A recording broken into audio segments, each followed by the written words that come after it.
Ndugu wananchi, karibuni tena katika msimu mwingine wa 2025 viwanja vyetu vya Kisongo Magereza, kwenye tukio la heshima si tu katika mkoa wetu wa Arusha bali katika ukanda wa Afrika Mashariki. Ni tukio zito kubwa linalojumuisha makampuni zaidi ya 500 na zaidi ya nchi 40 zinahudhuria kuanzia tarehe 6, 7, 8 kuonyesha mnyororo mzima wa thamani katika sekta yetu ya utalii.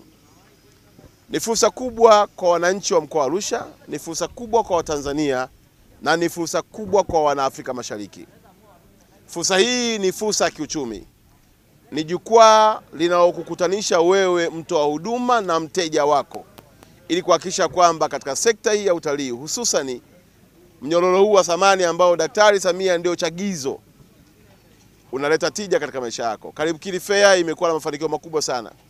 Na mwaka huu 2025 tunaenda kwenye viwango vya hali ya juu sana. Nawapongeza waandaaji na wamiliki wa Karibu Fair tukiongozwa na mkurugenzi wetu hapa Dominic, lakini na entire crew kuhakikisha kwamba maandalizi mpaka leo hii siku ya Jumatatu tarehe 2 yamefikia 70%. Mambo yangu makubwa matatu. Moja ni kuwaomba wananchi wote wa Tanzania, Watanzania wote, karibuni Arusha. Karibuni Arusha kwa sababu dunia ya kiuchumi iko Arusha. Kwa sababu fursa za kutengeneza pesa ziko Arusha. Kwa sababu mabadiliko ya maisha yako kupitia amani, utulivu na mshikamano yanapatikana katika mkoa wetu Arusha. Niwaombe sana kokote ule uliko, kama unataka huduma yoyote, aidha kwenye hoteli, aidha kwenye sekta ya usafirishaji, aidha kwenye sekta ya kuwapata wateja kutoka nchi yoyote duniani, njoo Arusha ujifunze namna ya kufanya biashara kupitia sekta yetu ya utalii. Na si hivyo tu, inawezekana ndani yako una wazo lakini hujui ufanye nini.